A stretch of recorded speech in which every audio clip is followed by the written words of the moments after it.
Assalamualaikum warahmatullahi wabarakatuh. Alhamdulillah rabbil alamin wal aqibatu lil muttaqin.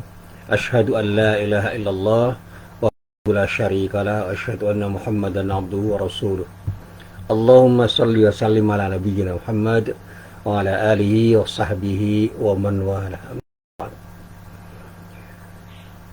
Para jamaah yang dirahmati Allah, alhamdulillah pada pagi ini kita bisa bertemu lagi, dan sekali lagi kita berharap mudah-mudahan setiap pertemuan kita, termasuk pertemuan kita pada pagi ini, benar-benar menjadi pertemuan yang mendapatkan ridho dari Allah Subhanahu wa Ta'ala. Amin. Para jamaah yang dirahmati Allah, akhir-akhir ini muncul kembali wacana tentang jihad. Dan selalu orang mengatakan bahwa jihad itu identik dengan perang. Bahkan dipersempit lagi, identik dengan perang fisik. Sehingga ketika orang itu memaknai jihad, seringkali yang terbarang ada senjata, pedang, tombak, panah, yang dulu pernah digunakan oleh umat Islam untuk berperang.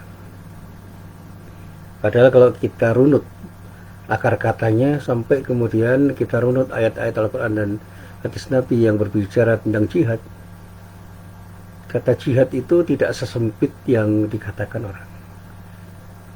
Jihad itu bukan sekadar perang, apalagi perang secara fisik. Jihad itu lebih tepat di dalam bahasa Indonesia diartikan sebagai perjuangan. Perjuangan untuk meraih sesuatu dengan kesungguhan yang tinggi, dengan kerja keras, dengan kerja cerdas, dengan kerja tuntas, dengan kerja ikhlas. Sehingga kalau kita maknai jihad dalam lingkup yang lebih luas, seorang mahasiswa, seorang pelajar, seorang dosen, seorang guru itu berjihad dalam rangka untuk belajar, menuntut ilmu, dan mengembangkan ilmu. Jadi ada kegiatan yang berupa kesungguhan untuk mencari, mendapatkan, memahami, dan mengembangkan ilmu. Demikian juga para peneliti bisa mengembangkan ilmu dan teknologi. Itu juga bagian dari jihad dalam pengertian yang luas. Seorang politisi, seorang pebisnis, seorang lawyer, dan orang-orang yang bergerak dalam profesi-profesi yang berbeda itu berjihad pada bidangnya masing-masing, karena dia berjuang untuk menegakkan kebenaran dalam rangka untuk meraih sesuatu yang benar-benar diridhai oleh Allah Subhanahu wa Ta'ala. Nah, membangun niat di dalam berjihad itu penting. Bagaimana kita membangun niat untuk berjuang dalam rangka untuk mendapatkan ridha Allah, sehingga keikhlasan kita di dalam berjihad itu harus ada di dalam hati kita, sehingga jihad kita itu menjadi jihad yang berpahala di hadapan Allah Subhanahu wa Ta'ala. Sekali lagi, jihad itu adalah sebuah perjuangan, dan sebuah perjuangan itu pasti mengisyaratkan perlunya pengorbanan. Tetapi kata jihad saat ini menjadi sensitif dan menjadi sesuatu yang kontroversial. Padahal apa yang dimaknai dengan kata jihad oleh orang-orang banyak itu perlu dikoreksi, karena jihad itu memiliki multi makna. Tapi karena saat ini jihad disempitkan maknanya, mengalami penyempitan makna yang mengarah pada perlawanan fisik, perangan, kekerasan, radikalisme, dan sebagainya, maka kata jihad itu menjadi sesuatu yang saat ini tidak banyak diucapkan oleh para ustadz, para mubalik, para ulama, dan bahkan para dai itu agak membatasi ketika harus berbicara tentang jihad. Dan saat ini istilah jihad diucapkan dengan ucapan-ucapan yang penuh dengan kehati-hatian. Karena apa? Orang sudah memahami yang namanya jihad itu adalah peperangan, pertempuran, agresi yang sifatnya militeristik. Bahkan ada jihad yang bermakna bom bunuh diri, dan aksi kekerasan yang lain. Sehingga istilah jihad ini pun menjadi sesuatu yang mengerikan ketika dipahami oleh banyak orang, karena mereka salah paham terhadap makna kata jihad. Nah, para jamaah yang dirahmati Allah, kalau kita mau merunut, kata jihad itu memang berasal dari bahasa Arab dengan akar kata al-juhd atau al-jihad, yang ketika kita rujuk di dalam kamus-kamus bahasa Arab, misalnya di dalam kamus Lisanul Arab disebutkan bahwa al-jihad itu bermakna kesulitan, sedangkan al-juhd itu memiliki arti kemampuan dan kekuatan. Bahkan Al-Laith mengatakan al-juhd dan al-jihad itu memiliki satu makna, yaitu segala sesuatu yang diupayakan seorang dari penderitaan dan kesulitan. Artinya apa? Orang berjihad itu adalah orang yang mengupayakan sesuatu dengan penuh penderitaan dan kesulitan, karena harus berjuang untuk melakukan sesuatu yang berat. Nah, di dalam kitab-kitab tafsir juga begitu. Kita bisa melihat bagaimana para ulama itu menjelaskan kata jihad itu dengan sangat panjang lebar. Al-Azhari, Ibnu Katsir, Al-Fara misalnya menyebutkan bahwa kata jihad ini memiliki sesuatu yang arti tujuannya itu jelas. Kalau kita sebut al-jihad itu bermakna mengerahkan kemampuan, dan kalau kita sebut al-juhd itu maknanya berlebihan dan tujuan. Nah, kesimpulan dari pemaparan para tafsir itu bisa saya pahami bahwa jihad itu memiliki pengertian kesanggupan di dalam mengerahkan kemampuan dan kekuatan untuk mencapai tujuan tertentu. Nah, kesanggupan itu tetap diambil sekalipun dalam kondisi menderita dan sulit, karena apa? Sesuatu yang diperjuangkan itu memang merupakan sesuatu yang harus diperjuangkan selama itu. Sehingga orang berjihad itu adalah orang yang berjuang untuk meraih sesuatu yang memang diyakini harus diraih dengan seluruh kemampuan dirinya, meskipun dengan apa yang dia lakukan itu dia harus menderita dan mengalami kesulitan-kesulitan yang beragam. Nah, para jamaah yang dirahmati Allah,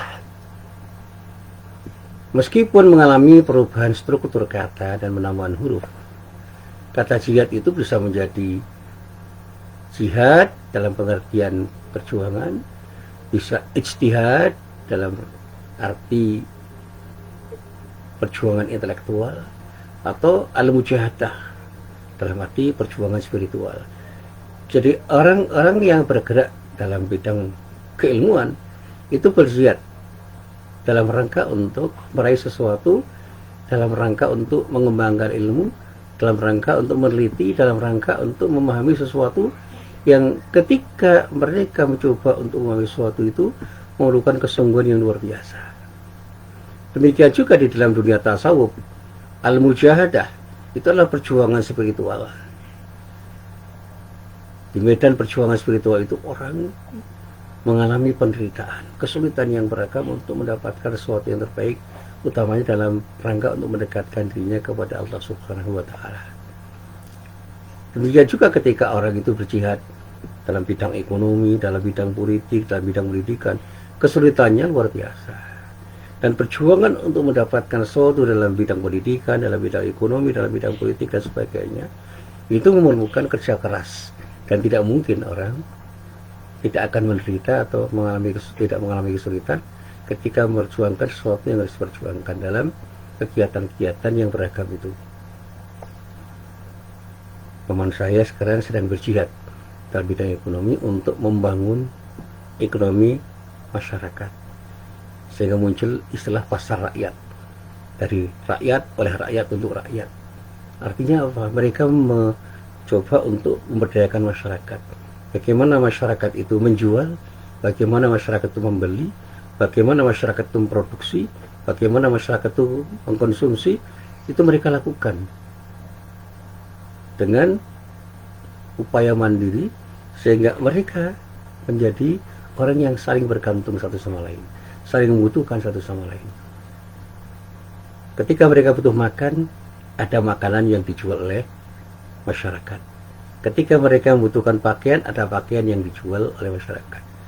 Ketika mereka mau menjahitkan pakaian, ada jasa penjahit dari masyarakat untuk masyarakat.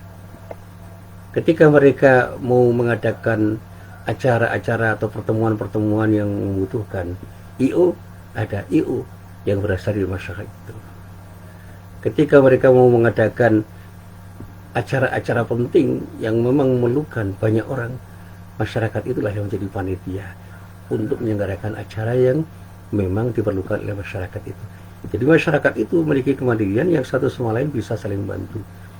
Nah, sikap mereka itu adalah sikap yang terlahir dari jiwa ta'awun, jiwa tolong-menolong yang ditumbuh suburkan oleh para pemimpin mereka ketika mereka itu dikirim untuk menjadi orang yang mengerti arti penting saling membantu.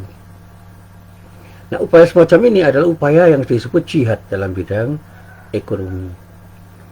Demikian juga sekarang ini teman-teman saya berusaha melakukan jihad dalam bidang pendidikan.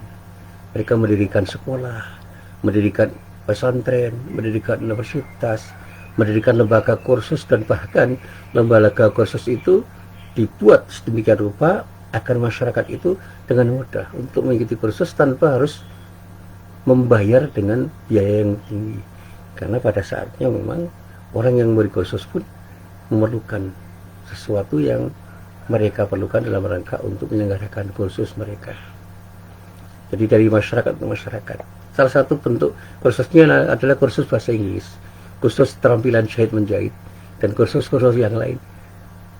Masyarakat itu memerlukan, dan mereka yang memiliki kemampuan untuk mengajar bahasa Inggris, menyelenggarakan kursus bahasa Inggris, membina masyarakat agar masyarakat itu cerdas di dalam berbahasa Inggris. Termasuk di dalam kursus keterampilan, masyarakat harus terampil, entah menjadi penjahit, tukang masak, atau apa saja yang diperlukan di masyarakat. Sehingga di masyarakat itu diharapkan nanti ada warung yang betul-betul melayani seluruh kebutuhan masyarakat, dan masyarakat tidak perlu kemana-mana ketika mau membeli apapun yang diperlukan. Ada warung kuliner, ada warung kelontong, ada warung-warung yang lain, termasuk bengkel motor, bengkel mobil, dan jasa penjahit, serta apapun yang diperlukan oleh masyarakat, sehingga masyarakat tidak perlu untuk meminta bantuan kepada orang lain ketika mereka melakukan tindakan dalam rangka memenuhi kebutuhannya.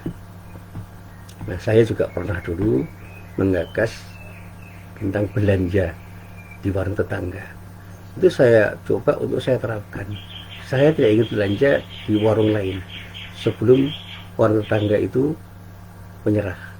Dalam arti ketika sudah tidak ada lagi yang bisa saya raih, saya dapatkan dari warung tetangga, saya baru mencari di tempat lain. Saya bisa membeli kerupuk, saya bisa membeli makanan, saya bisa membeli pasta gigi, saya bisa membeli teh, saya bisa membeli kopi, gula, dan sebagainya di warung itu. Dan ternyata dengan cara seperti itu masyarakat menjadi masyarakat yang saling memberdayakan. Dan ini adalah bagian dari jihad ekonomi.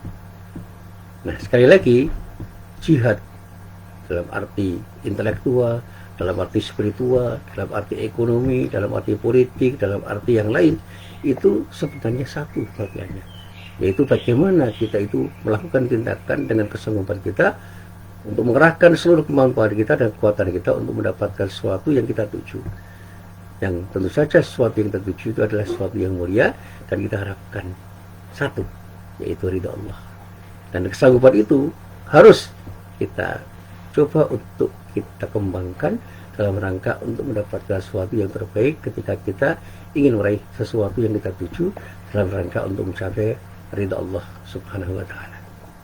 Nah, para jamaah yang dirahmati Allah, saya masih ingat ketika saya membaca Al-Quran pada surat Al-Furqan ayat 52. Di dalam ayat itu dinyatakan, A'udzubillahi minasyaitonirrajim, fala tuti'il kafirina wajahidkum bihi jihadan kabira. Fala tuti'il kafirina wajahidhum bihi jihadan kabira. Maka janganlah kamu mengikuti orang-orang kafir dan berjihadlah terhadap mereka dengan Al-Quran dengan jihad yang besar. Nah, ini adalah sebuah perintah dan sekaligus larangan.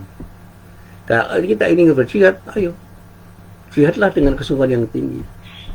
Dakwahkan Islam dan Al-Quran yang menjadi wahyu Allah itu kepada setiap orang agar mereka mengerti, memahami, dan mengamalkan isinya.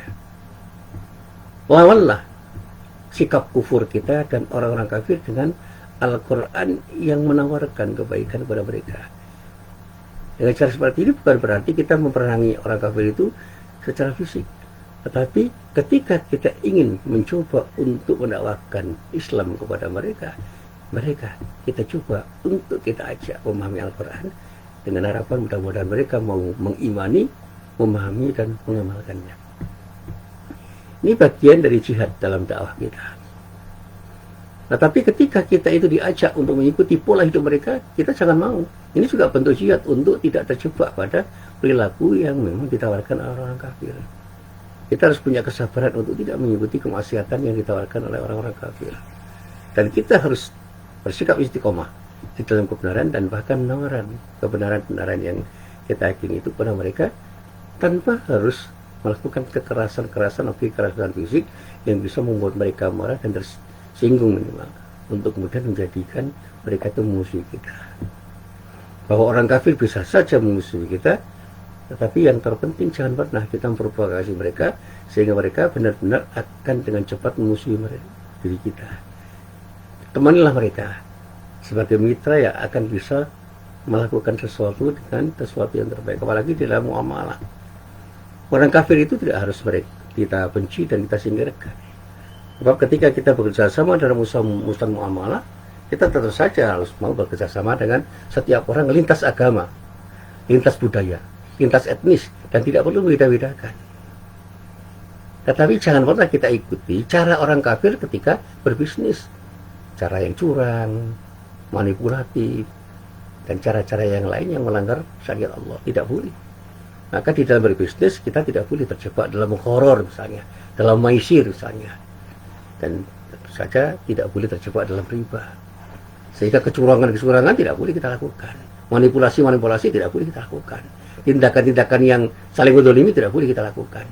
Kita harus bersikap adil dan berbuat adil kepada siapapun, termasuk di dalamnya ketika kita mau membangun bisnis dengan semua orang. Sikap adil itu harus kita tawarkan untuk menjadi sebuah sikap yang menjadi sesuatu yang bicara di dalam kehidupan berbisnis. Nah, para jamaah yang dirahmati Allah, berjihad dengan Al-Quran itu bukan berarti menawarkan Quran secara utuh pada setiap orang, tapi mencoba mengajak mereka dengan nilai-nilai Al-Quran yang kita pahami. Berjihad dengan Islam itu bukan berarti menawarkan Islam secara utuh langsung agar mereka menerima, bukan. Tetapi menawarkan Islam dengan cara yang baik sehingga mereka lambat laun akan menerima Islam. Dan di dalam ayat itu tidak ada kata pedang atau kekerasan, apalagi perang dalam arti fisik. Sehingga Imam Al-Qurtubi misalnya menolak keras pendapat yang mengatakan bahwa ayat yang terdapat di dalam surat Al-Furqan ayat 22 itu adalah ayat perang. Karena ayat itu adalah ayat yang turun di Makkah sebelum turun perintah untuk perang dalam arti keizinan untuk berperang, karena memang tidak ada alternatif lain kecuali berperang. Bahkan di dalam hadis-hadis tentang masalah jihad ada satu riwayat dari Al-Hasan yang menceritakan bahwa Nabi itu pernah bersabda, tidak patut seseorang yang berjihad dengan hartanya hingga habis kemudian ia duduk untuk meminta-minta kepada semua orang. Berjihad dengan harta itu tidak bisa diartikan sebagai perang, tetapi mengorbankan hartanya sebagai implementasi perjuangan. Sehingga ketika kita itu berjihad dengan harta, artinya kita gunakan harta kita dalam rangka untuk memperjuangkan kebenaran yang harus kita perjuangkan selama kita hidup. Bagaimana harta kita itu kita jadikan sebagai sarana untuk berjuang, termasuk ketika kita menggunakan sarana ilmu yang kita miliki untuk berjuang. Itu adalah bentuk jihad juga. Dan sekarang ini banyak sarana yang kita lakukan dalam rangka untuk memperjuangkan kebenaran. Nah, para jamaah yang dirahmati Allah, kalau kita paparkan dengan secara sederhana, jelas bahwa kata jihad itu tidak memiliki makna sesempit yang dikatakan orang. Jihad itu bukan soal perang saja, bahwa di dalam jihad ada makna perang, ya. Tapi perang sekarang itu kan bukan perang secara fisik, bahkan sekarang ini perangnya itu perang asimetrik. Musuhnya tidak jelas, senjatanya juga tidak jelas itu. Yang terpenting adalah bagaimana kita mengalahkan musuh kita dengan cara yang betul-betul efektif untuk kita lakukan. Sekarang ini ada senjata biologis yang bisa dipakai orang untuk mengalahkan musuh-musuh di dalam berperang. Dan bahkan kalau kita bicara tentang perang dalam dunia perdagangan, perang dalam dunia pemikiran, itu tidak ada senjata di situ kecuali ketika mereka menggunakan wacana-wacana dan juga cara-cara berbisnis yang kemudian mengakibatkan orang-orang yang berbisnis itu menjadi orang-orang yang mengikuti cara berbisnis kita. Sekarang kalau kita bicara tentang bagaimana dunia bisnis di tingkat internasional, siapa yang menjadi pemain yang unggul di antara orang-orang yang berbisnis, negara mana yang unggul, itu kan kita bisa melihat. Dan itu adalah bentuk jihad yang harus kita lakukan. Bagaimana umat Islam itu menjadi pemain yang bisa unggul dibanding orang-orang yang pada saatnya memang harus kita ungguli. Disinilah ada semangat kompetitif. Bukan berarti kita harus membenci mereka yang unggul, tidak. Kita bisa belajar dari mereka ketika mereka mengalami keunggulan. Apa yang bisa mereka lakukan? Strategi apa yang mereka bangun sehingga mereka menjadi pebisnis yang unggul. Termasuk ketika kita bicara tentang dunia politik. Kita jangan iri terhadap orang-orang yang unggul dalam dunia politik. Tapi kita bisa belajar dari mereka. Apa strategi yang mereka bangun sehingga mereka unggul. Dan inilah yang harus selalu saya sampaikan kepada para jamaah. Jangan sampai kita itu menjadi orang yang persempit makna jihad. Kata jihad itu memiliki multi makna, multi tafsir, multi bentuk. Sehingga tidak tepat kalau kata jihad itu selalu kita identikkan, kita maknai dengan makna tunggal, yaitu perang dalam arti fisik. Dan saya katakan lebih tepat, jihad itu kita alih bahasakan dalam bahasa Indonesia dengan arti perjuangan. Perjuangan untuk menegakkan kebenaran, perjuangan untuk menegakkan keadilan. Sehingga kata jihad itu baru identik dengan peperangan jika konteks maknanya memang dekat dengan istilah al-qital, al-harb, dan al-ghazwah yang pada saatnya memang diperlukan ketika kita melakukan tindakan-tindakan itu untuk melawan orang-orang yang memang hanya bisa kita lawan dengan peperangan dalam arti yang bermacam-macam itu. Nah, para jamaah yang dirahmati Allah, kalaupun misalnya kita artikan jihad itu menjadi perang, sekali lagi, perang sekarang itu maknanya sangat luas. Perang dalam arti fisik itu sekarang sudah banyak ditinggal oleh orang. Karena perang asimetrik itu adalah perang di mana musuh kita tidak jelas itu. Bahkan orang bisa menggunakan orang ketiga untuk berperang pada siapapun yang diperangi. Dan bahkan senjata-senjata pun itu beragam tidak terlihat. Sehingga mereka itu mengalahkan kita dengan cara-cara yang mereka lakukan dengan tanpa kita tahu bahwa kita tengah dikalahkan di dalam peperangan itu. Termasuk sekarang ini ketika kita bicara di masa pandemi. Siapa yang menjadi pemenang dalam perang di masa pandemi? Negeri kita? Enggak. Kita menjadi orang yang digerakkan, yang menjadi objek untuk mau melakukan tindakan menurut apa yang ingin mereka lakukan. Kegiatan apapun yang kita lakukan itu menurut desain mereka, apa yang mereka katakan itulah apa yang kita lakukan. Jadi kita itu sekarang melangkah dengan langkah-langkah yang persis dengan apa yang mereka inginkan. Protokol kesehatan seperti apa? Lakukan seperti apa yang mereka sarankan. Vaksinasi kita lakukan. Mau apa saja vaksin yang kita suntikkan, kita berikan kepada masyarakat, kita beli dan kita suntikkan. Ketika ada booster. Dan pada saatnya ketika ada virus baru, orang bingung, orang resah dan gelisah, muncullah kemudian antisipasi yang semuanya itu dilakukan dengan panduan yang mereka miliki, bukan kita miliki. Kita itu hanya menjadi bagian dari objek yang mereka atur, bukan menjadi subjek perubahan di dalam masa pandemi itu. Dan kita harus jujur, kita sekarang menjadi orang-orang yang digerakkan, bukan orang yang menggerakkan. Kita ini sudah tidak punya kemandirian. Sehingga pada saat ketika saya itu sholat di masjid, orang mengatakan, kok sholat di masjid? Nah, kenapa? Kan tidak boleh. Kenapa? Tidak boleh ya. Ada fatwa yang mengatakan masjid kita kosongkan. Ya itu kan fatwa. Fatwa itu kan sifatnya umum. Di masjid saya tidak apa-apa. Tidak ada apa-apa di masjid saya. Dan alhamdulillah 2 tahun lebih saya ke masjid dan alhamdulillah tidak ada apa-apa di situ. Dan mudah-mudahan Allah selalu melindungi diri saya, karena saya yakin virus itu makhluk Allah dan tunduk atas kekuasaan Allah, tunduk terhadap kekuasaan Allah. Kita berlindung pada Allah dengan berikhtiar seoptimal mungkin untuk menghindari. Dan ketika kita terkena, jangan resah dan gelisah. Kita akan bisa baik-baik saja ketika kita lakukan sesuatu dengan sesuatu yang tepat. Lakukan semuanya dengan yakin, sebuah keyakinan bersama Allah kita bisa. Ikhtiar doa kita panjatkan, selanjutnya kita bersikap tawakal. Sikap tawakal itu mengiringi ikhtiar dan doa kita, sehingga apapun yang kita lakukan insya Allah akan mendapatkan ridho dari Allah Subhanahu wa Ta'ala. Bersiap di masa pandemi, termasuk bersiap untuk selalu tetap dekat kepada Allah. Dengan konsekuensi mungkin kita akan diuji orang, karena kita menjadi orang yang tidak sama dengan orang lain. Kita menjadi bagian kecil dari orang yang tidak sama perilakunya dengan sebagian besar orang yang sekarang mengalami ketakutan, kepanikan, dan keresahan yang luar biasa dengan pandemi COVID-19 ini. Inilah yang bisa saya sampaikan, mudah-mudahan menjadi bagian dari apa yang bisa direnungkan. Dan mari kita melangkah dengan satu langkah yang tepat untuk berjihad di jalan Allah. Lakukan perjuangan ini dengan kesungguhan dalam rangka untuk mendapatkan ridha Allah, meskipun kita harus berkorban jiwa dan raga dalam rangka untuk memperjuangkan kebenaran yang kita yakini. Assalamualaikum warahmatullahi wabarakatuh.